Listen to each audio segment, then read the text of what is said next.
It's the Solar One Sci-Fi Podcast. Oh, is it me? Right. Hello and welcome to another episode of what number are we on? 125? 125, 125. The celebrated universal episode of 125, and over in the far corner, outside of Portsmouth or inside of Portsmouth, but somewhere within Portsea Island. confines of Portsea Island. Portsmouth, I bring to you my co-host, Go-Clud, whose knowledge of science fiction and pointless television memorabilia is legendary in the field. The legend himself, the man himself, I introduce Michael Ball. Thank you, Martin, and Martin's Sci-Fi Appeal. Or basically, I've learned everything from you, Martin. You kind of taught me a lot. So a lot of it's self-taught, but I've certainly learned something this week in the realms of science fiction. And actually, sorry, I meant by the gods of science fiction, not Martin's Sci-Fi Appeal. That's your old name. And last week, we were talking about something to do which is festive for our last show for the year. And then Martin said, have you ever heard of a film called Santa Claus Conquers the Martians? And I said, no, Martin, I've not heard of Santa Claus Conquers the Martians. So he gave me this sort of ultimatum kind of thing or a sort of task where we both decided, because Martin hadn't seen it either, apparently, to watch this movie, which is actually free to watch on YouTube. It's that low in regard to copyright that you can watch it for free on YouTube. And I sat there and watched it. So, Martin, do you want to lead into this movie? Well, since we're playing devil's advocate here, I will try and step in and defend this movie. All right. First, I will give you some facts on this film first. Before we do that, should we just quickly sort of like say what the film was about? Or do we really have to go? No, there? we don't have to. No. No. All right. Okay. Basically, Santa Claus goes to Mars. Yes. All right. So basically, from what I understood of this movie, there's a lot of unhappy Martian children who don't really have the magic of childhood, and some Martian geezer, he somehow is aware of Santa Claus on Earth. And he decides he wants to bring Santa Claus from Earth to make their children happy. I think that's pretty much the gist of it, kind of thing. Well, they kidnap him, don't they? I mean, they kidnap him, yeah. They kidnap him. Right. This is the first ever film in history that introduced Mrs. Claus, the concept. Oh! Now that is interesting fact. Yeah, no, it's true. Yeah. Oh, so this was the. Yeah. Oh, so that is probably its legacy. First time Mrs. Claus ever got mentioned. Oh. In the medium, yeah, seriously, yeah. Okay, that's interesting. And from then we got Mrs. Claus in everything, you know. Yeah, Mrs. Claus is okay. So this film was obviously predominantly aimed, I would imagine, at young children. It was very surreal. It might be something. It might be better to watch if you've had about half a bottle of vodka. It might be more enjoyable. And a couple of tabs of LSD. Yeah, it could be. And magic mushrooms. Yeah, some drug or alcohol-induced sort of ingredients might be added to really appreciate this film. There is things that stand in the defence of this film. Please do, because I'm not going to slag it all off. Before we go into it, there is things that I understand why you want to totally destroy it, and I had to sit through it over a day because it was that bad. But I did do some research into this movie. Firstly, years ago, it was on the BBC and I missed it, and for years I always wanted to see Santa Claus Conquers the Martians. I'd never heard of it. You know, I thought it was British. I'm sure there's a British black and white. Yeah, I think when you mentioned it to me last week, you said it was a British movie. And then, I'm sure there is a black and white British version. When I found out on YouTube, I just assumed, well, this must be the one that Martin's talking about. So if there is a different movie, and if anybody knows what Martin thinks there might be existing, then please let us know. But I assume this is it, and this is now there is some interesting facts in this film. Right, what's that? Well, the little girl, that's Pia Zadora. Mm. She's a famous singer. Okay, I've not heard of her. Not familiar with her. It was like a Hollywood singer in the 60s or something. Pia Sedora. Okay. Yeah. Yeah. The film idea was idea producer Paul Jacobson, who works in video production, and he had he wanted to do a Yuletide science fiction fantasy. He said it because he made it because of a perceived gap in the market, except for the Disney movies. Right. There's very little in film houses that children recognise as their own, and he succeeded in selling the idea, and he made it in 2 weeks. Santa Claus Conquers the Martians received mostly negative reviews, Okay. with most of its positive feedback coming in the form, I swear, it gets defended, coming in the form of the film being so bad it's good. Good. Yeah. On the film review aggregator website Rotten Tomatoes, film has a 25% score based on 24 reviews. Right. Now the film became famous again because of that Mystery Theatre 3000. Yep. It says so here. Yeah. The comedy series. Yeah. Yep, they brought it back and it sort of made a bit of a return. Mystery Science Theatre. It's called. in 1991, and it gained a fan base. Right. Okay. As I suppose everything does to a degree. I mean, let me chip in at this point because I've just got some information about it. It says here that the film apparently regularly appears on lists of the worst films ever made. It's regularly featured on the bottom 100 list of the Internet Movie Database and was featured in an episode of the Syndicate series of the Cannes Film Festival of 1986. Santa Claus the Martians took a newfound fame in 1990s after being featured, as you just said, in an episode of the comedy series Mystery Science Theatre 3000. That episode became a holiday staple of the Comedy Central cable channel in the years following its premiere in 1991. It has since found new life again, as it has been the subject of new riffing by Cinema Titanic and riff tracks, both produced of former MST3K writers and performers. The film is also featured on Elvira's movie Macabre. So that's it. So that's a few facts, my end. What other facts have you got your end? I think you've covered it all. I think that's its defence. That's the main defence bit. All right. That's the defence of this movie, and now we can totally destroy it. Well, I've got the actual plot properly. I know I've already sort of did a summary from my own recollection, but it says the basic plot says the Martians, Moma, Mum Martian, and Kimmer, King Martian, are worried that their children, Germa, Girl Martian, and Bomar, Boy Martian, are watching too much Earth television. Most notably, station Kids TV interview with Santa Claus in his workshop at Earth's North Pole.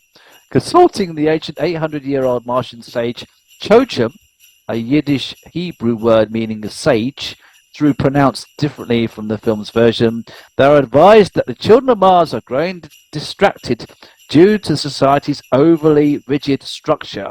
From infancy, all their education is fed into their brains through machines that they are not allowed to individually and they're not allowed individuality, try and say that, or freedom of thought.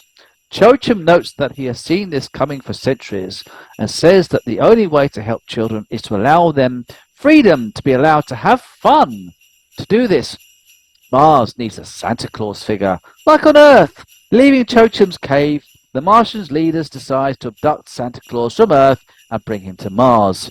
The Martians cannot distinguish between all the fake Santas, though, so they kidnap 2 children to find the real one. Once this is accomplished, one Martian, Voldar, who strongly disagrees with the idea, repeatedly tries to kill Santa Claus, along with the 2 kidnapped Earth children. He believes that Santa is corrupting the children of Mars and turning them away from Mars' original glory. When they arrive at Mars, Santa and the children build a factory to make toys for the Martian children. However, Voldar and his assistants Stobo and Shim sabotage the factory and change its programming so that it makes the toys incorrectly. Meanwhile, Dropo, Kimar's assistant, who has taken a great liking to Santa Claus and Christmas, puts on Santa's spare suits and starts acting like Santa Claus. He goes to the toy factory to make toys, but Voldar mistakes him for Santa and kidnaps him. When Santa and the children come back to the factory and make more toys, they discover that someone has tampered with the machines. Voldar and Stobo come back to the factory to make a deal with Kimar, but when they see the real Santa Claus, they realize that their plan has been foiled. Dropo, held hostage in a cave, tricks his guard Shim and escapes. Kimar then arrests Voldar, Stobo, and Shim. Man, please, One more sentence, then we're done. Then Santa notices that Dropo acts like him and says that Dropo would make a very good Martian Santa Claus. Kimar agrees and sends Santa and the children back to Earth. That's the full story. It's worse when you read the story than it is to review it, I think. I watched. I got the message off you on Sunday. Have you watched it yet? And so I went through it through like creature features with a host at the beginning of the film, and he pops up in it. Yeah.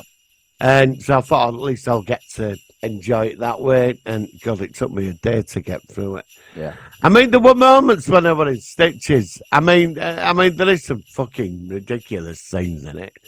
Oh. How this got made was beyond me. It really was. It is. Never seen anything like this. This is one of the most bizarre things I've ever seen. I've seen. Yeah. I've never seen. I've heard about it on the circuit for years, and I didn't know it was on YouTube, and I don't want it on a hard drive at all.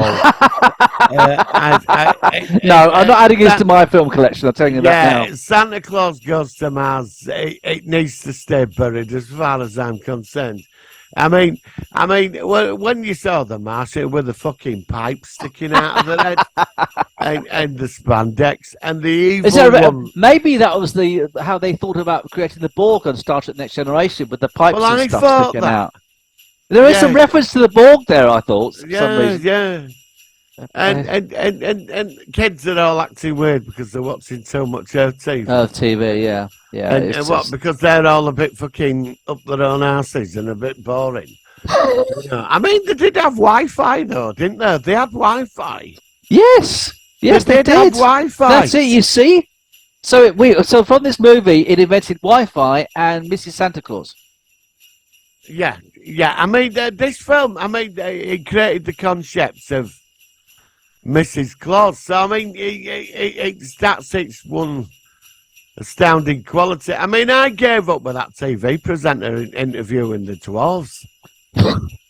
You know, and here we are at Santa's house. Like, he kept coming back, didn't he? He's got a slave force on low wages.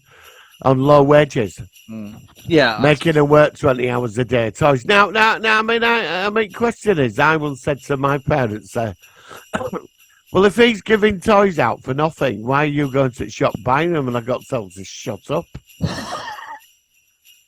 do you know what I mean? This mysterious guy. I mean, were you about 2 at the time when you asked this kind of thing? I probably was, yeah.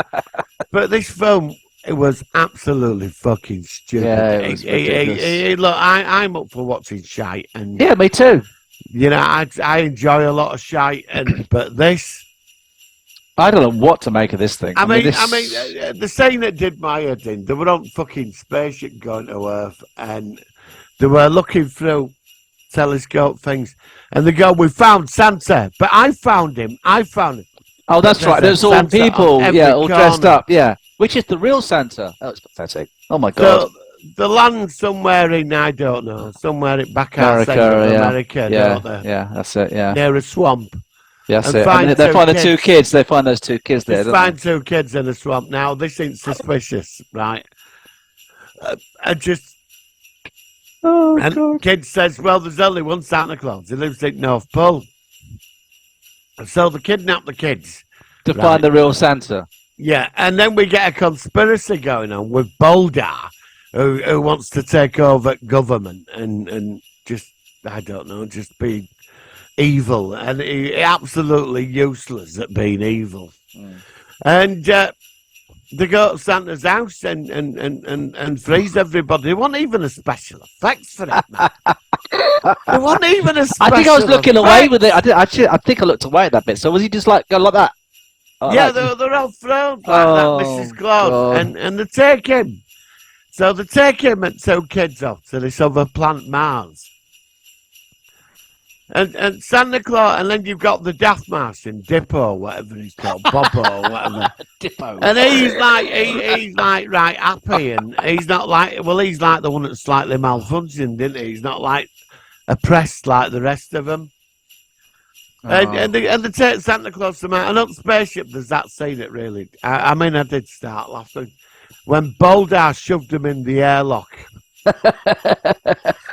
And he said, "You see that clock? In 60 seconds, you're going to be out through hatch." That's it. Yeah. But, oh no, Yeah. no, Santa Claus, because they can get down. He can get through, squeeze through stuff. He can. Yeah. Oh my God. He squeezed through. Yeah. through He's like a heaven. changeling now. So he's also like a like Odo or something. It's like He went through heaven, and this Boldar's going, "Well, how did you get out?" He said, "Oh, I can get around places, me." I thought, yeah. Oh my! And I just fucking sat there. He came across as a bit of a pedo, that Santa as well. He was really dodgy. I just didn't like him at all. Well, they felt fucking. I know. The acting was terrible. The acting was bloody awful from everybody involved. And then suddenly you go back to Earth, and it's going, the Martians have kidnapped Santa Claus and 2 kids. Well, how do you know that? I know. Yeah, exactly. How do you know that? Meanwhile, and don't get me started on the wise man in the forest. That big puff of smoke, and he appeared. I mean, it's insane fucker that's been sat on. Well, I don't know. What did you think of the robot? I don't, for God's sake. You mean when it malfunctioned? It was like go get Tog. It makes Doctor Who sort of like 60s monsters look like a work of art compared to this bloody thing. Well, it did. That was terrible. I mean that scene though, when like the gun get the red brown, how he got out of airlock, and then the big battle scene at ends when Santa turned up machines into making toys. Yeah, I mean they were that scene. It were insane. That scene. It were like. All these kids attacked the village. He went in with his ray gun going, I'm now going to get rid of you and I'm going to take over Mars. And all kids attacked him with toys. And it went on for like 10 minutes. It went on and on and on. Yeah, it just went on and on and on and on. You know what I mean? Oh. And I thought, I can't take any more of this. I thought, I've watched. I had to. I did this for you. For us, for the podcast. I wouldn't have done. All right. Thank you for your sacrifice. And thank you for your sacrifice. It's a team effort. I didn't know. I thought it was a British production, and I thought it might have been a bit, because it were English and it had a bit of a cult following. So you're saying if it was British, it would have been a lot better? Are you offending all Americans? Yeah, exactly. I mean, it probably would have been worse. Look, I would have thought. I reviewed Stranger from Venus, the British equivalent of The Day the Earth Stood Still, and that was fucking terrible.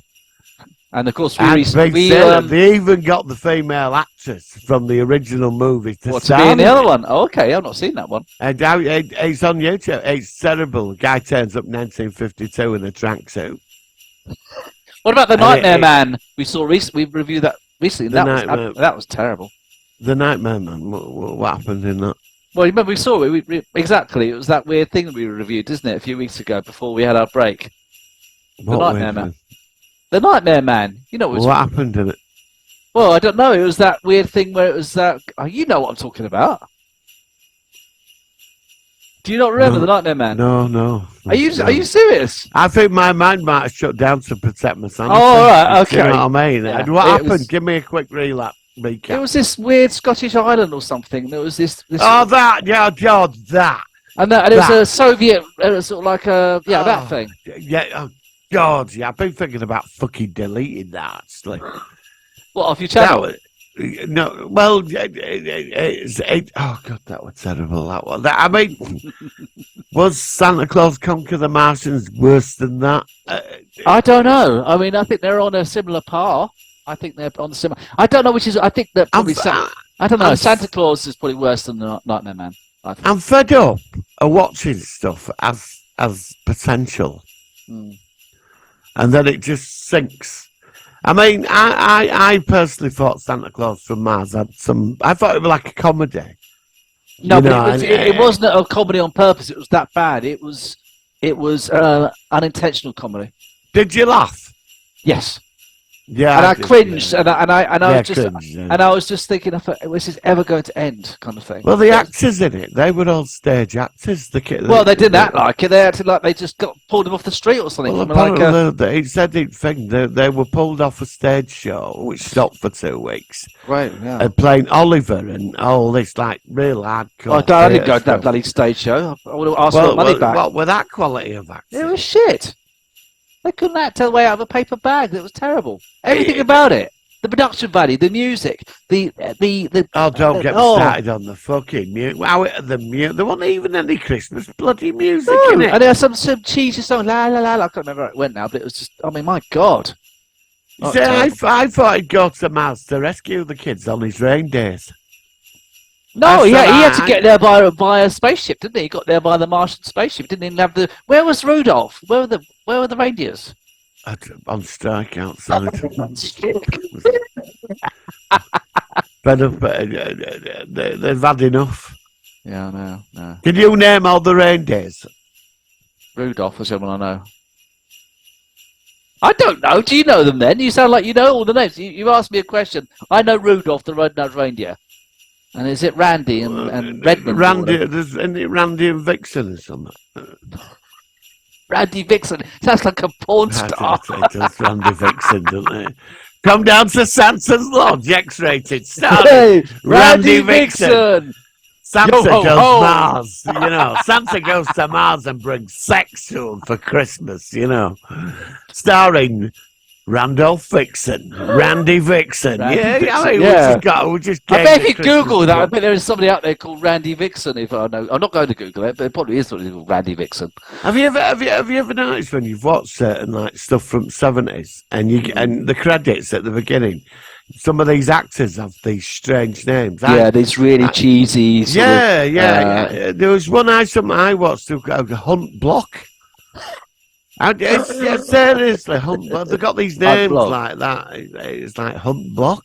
Yeah, I know. It's some really strange. It was a really weird decade, but this was years before that. This was like the mid-'60s. This was the same year that the original Star Trek was made with Jeffrey Hunter. Santa Claus Conquers Mars? Yeah, 1964. They never made Star Trek, did they? Well, they made the Christopher Pike, Jeffrey Hunter pilot in the same year. What happened? I know.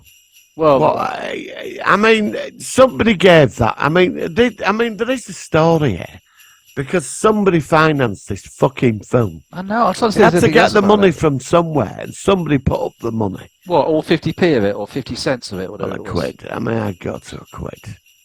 Yeah. I mean, they couldn't even get a fucking reindeer in it at the beginning. I thought they'd have had a. Oh, here we are. Were there any?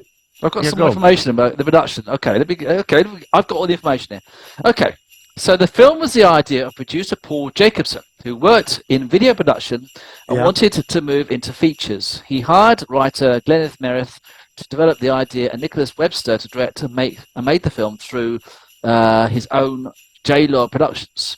Jacobson called the film a Yuletide science fiction fantasy and said he made it because of a perceived gap in the market. Actually, we've already read something about this before. Except for the Disneys, there's very little in the film houses that children recognise as their own. Okay, this doesn't make sense. Jacob succeeded in selling the film's distribution rights to Joseph E. Levine. The filming took place over 2 weeks, and you already said this, from July to August 1964 at the Michael Myberg Studios in Long Island. Jacob said at this particular studio, with a group of wonderfully cooperative technicians, we've been able to get lots of production value for our low budget. We're also shooting in colour to get full picturesque effects with our toy factors and Martian and North Pole backgrounds. Cast members John Cool and Victor Stiles were appearing on stage in Oliver, you've already just said that, while Donna Conforti was appearing in Here's Love on Broadway. In the interview in 1966, Levine said that he had made 15 family-type pictures in 18 months, but don't let it get around. I don't want anyone to know because families don't like to go to see them. They just talk about them. But I make them anyway because I have the protection of the television. Money in the bank, the television. Okay, that doesn't make sense, the last bit. Let's look at the box office. February 1965, New York Times said on its release, the film reached a box office bonanza in a regular multi-theatre booking. Critical reception, Santa Claus received mostly negative reviews, with most of its positive feedback coming in the form of the film being so bad, it's good. On the film, the review I can't say that word, website, Rotten Tomatoes, we've always said that's 25% score. It has been released home media. It's been in bargain bin labels and home media, so it's probably like things on DVD. I don't know if it's ever been on VHS, but I know that there is a Blu-ray version of it, a high def copy of it. So there must be somebody out there who's buying it, or somewhere. Made the money, hasn't it? Yeah, it looks like it, but I'm very surprised at this movie. It's Yeah, but really I mean, this doesn't even fit into. I mean, for me, this like when you get it's bad, but it's good. Yeah. I don't even think this is worthy of that title. I don't think so either. I've watched some shite over the years, but there's always something in it. It's sort of like, I don't mind that because it's doing that. And I agree. Cheesy as anything, but you get something out of it. I didn't get anything out of it in any way. I was getting annoyed with it. I was getting really annoyed. I was just thinking, for crying out loud, just get sort out the Martians and bugger off back home kind of thing and go on. It's just, God's sake. To me, it was like an amateur production made with a cine camera. Yeah. And somebody built a cheesy set in a garage.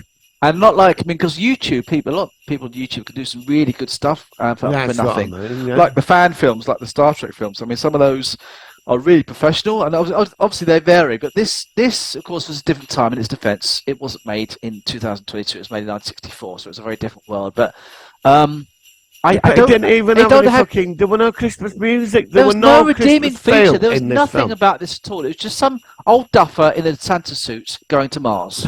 Yeah, and he were annoying. Yeah, he was. He were annoying. He were like every time there was a serious situation. He were like, but I'm Santa Claus. They won't really shoot us out of the air. They fucking will. Jesus Christ. We didn't even get a laser beam effect from. No, didn't even get that. What did they call it? The Q beam. Didn't get anything. There were nothing redeemable about this film, and he got the job at the end as the Martian Santa Claus. Yeah, and I could never watch this again. I'm telling you that now. I once in a lifetime's enough for me. It's ruined my Christmas this year. I just want to sort of like, I just don't want to get out of bed for us this year and just sort of like get on with 2023. No, I'm glad I saw it, and I actually think this is an interesting one to review. So I suppose to sum up, then we have to give it our rating out of 10. So, if this had been a porno movie starring Randy Vixen goes to Mars and chosen sex, and then Santa goes, ho ho ho, oh ho ho, starring Randy Vixen, that's it. This could have been. I'd have watched that. Yeah, exactly. But as it wasn't, as it was aimed for 3-year-olds, I suppose out of 10, I'm going to give it a rating of 0. 0? Oh, come on, it's Christmas. All right, then 2. That's as good as it's getting then. What about you then? What are you going to give it? You're not going to give it... you just go... 0. Is it a 0 from you? Yeah, it's a 0. Yeah, all right, 0 for me, I never want to sit through that show. I never. No, that was the worst thing we've ever reviewed. Never. There were fuck all in this film of any redeeming quality. I was looking for something. There was nothing. And I was getting. There was 1 or 2 scenes that I laughed at. And then rest of it, I just think, when is this fucking? I think the airlock scene. I've got to watch it. I think the airlock scene where he squeezed around the back because he can actually squeeze through his heart. I think that was the scene where I thought I want to die right now, then finish off this fucking film. It was that. Well, that's it. I mean, Martians were absolutely useless. Yeah, and them costumes. It was pathetic. The whole thing. It was like it was made for like 50p, and it really was. I mean, it was just terrible. Martin, thank you very much for this. This has certainly made an interesting review for Christmas. I will post on my notes the link if you do want to watch the movie, and then please, if you do, please let us know what you think of it. Maybe we're a tough crowd, as you said. There is a fan base out there. I don't know why there's a fan base out there, but apparently Well, there is. there is. I mean, So it's made its money.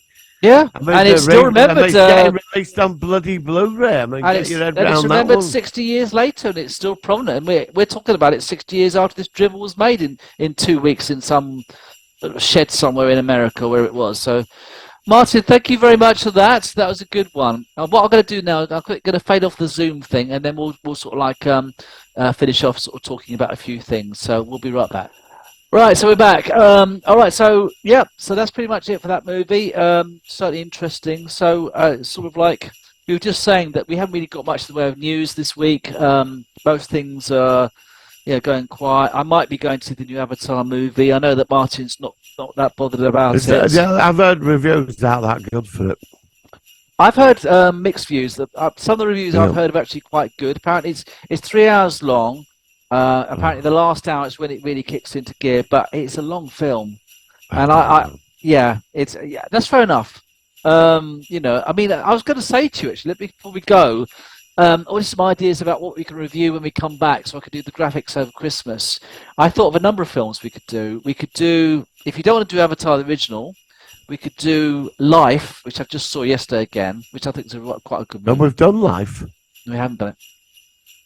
No, we haven't. I thought we had. No, we haven't done that. And I really enjoyed watching it again. Do you want to do that when we come back? Yeah, we'll do Life, yeah. Brilliant. All right, so that's that one. So over Christmas, it just there's not much on. There's a few animated Star Wars, Star Trek shows on, which I have to admit, I'm not really going to watch those because I'm not really into those. So the next thing I'm looking forward to, I suppose it's the same with you, is Picard at the beginning of Feb. I think it's the second week in Feb. So another month to go.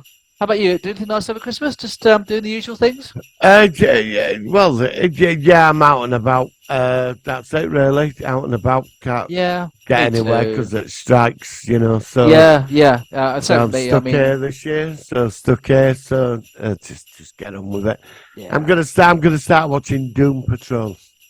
I've heard which of that. I do recommend you should watch. Yeah, you've told me about that before. What's it about again? Remind me of what it's about. Well, it's about a bunch of misfits that end up dealing with some really strange, out there shit. And okay. It's an all-star cast. Brendan Fraser as Robot Man. Okay. Timothy Dalton as the chief. You see a whole town come out of a donkey's ass. Well, it happens. It happens. Well, it does. It does. I do recommend you should give Doom Patrol a go. So is it like a superhero sort of thing? Well, it's sort of, it's taken from that universe, but it's about a lot of, they're all too weird, like people. Actually, I remember you telling me about this now, that they're all sort of misfits, but they've all got superpowers of different. But it's not contrast. It's contrast. Yeah, but they've all got, only you've got to watch it to believe it. All right. Okay, brilliant. It's where, honestly, when you say a whole town come out of a donkey's backside, it's. Trust me, the minute you see that, you're hooked. Oh, okay. Well, we'll give it a go. It's so weird, and they go into there's all these crazy, insane, weird villains. Michelle Gomez is in it as well. Oh, Michelle Gomez. Oh, I like her. Yeah, she turns up. Yeah. Okay. I tell you what, then in the new year, I've got a sort of thing we could do. If I watch Doom Patrol, it was Doom Watch, what it was called. You should watch Russian Doll. For the first season, which is like a Groundhog Day repeat looping kind of thing. Where is it? What's it on? I think it's on Netflix, but I'm sure that that there's a link we can find for you to check it out. Yeah. It's quite a clever series. The second season is not as good, but I think it might be something that you might enjoy, at least the first season. So we'll try and do that new year. Try and sort of watch some new shows, because we're gonna have a gap now for a while until we can focus on the new Star Treks and Star Wars and stuff, and Doctor Who. Well, Doctor Who's not till next year anyway, November. So when do you want to come back then? Shall we come back the first Wednesday in January, which I think will be something like January the 5th, or do you want to come back the week after? I'll come back on 5th. We could do a review of this year's science fiction programs. The top 5 best sci-fi series of this year. Yeah, I mean, what we could do. Why do we have like if we do life, but we could do half and half. We'll do half of life, Yep. and then the other half would be the top five. We'll do a sort of split Yep. thing. Yep. All right, Yep. so we'll Yep. do both next, and that'd be a Yep. good. That's a good one. All right, Right. Martin. All right. Well, until then, we wish you all a very, very happy Christmas. Yes. Hopefully, wherever you are, there's not too many strikes. You can get about. You can, it's been a bit of a weird year, but certainly been a memorable one for me. Quite a few things I've done this year, so I'm just going to enjoy having a rest, and we'll be back next year, Martin and me, Yes. talking about Yes. all sorts of things which should give you interest. I've loved doing this show, and like I said, even though I watched this Santa Claus Conquers the Martians, or whatever, was shite, it was definitely worth a review. So, Martin, thank you for that. Well, next year you get to choose the Christmas movie. I don't know of any other Christmas movies. I do not know. Well, there's always Randy Vixen Goes to Mars. I'll Google it after we finish recording. How does that sound? Martin, thank you very much. Happy Christmas and live long and prosper. Live long and prosper. Merry Christmas.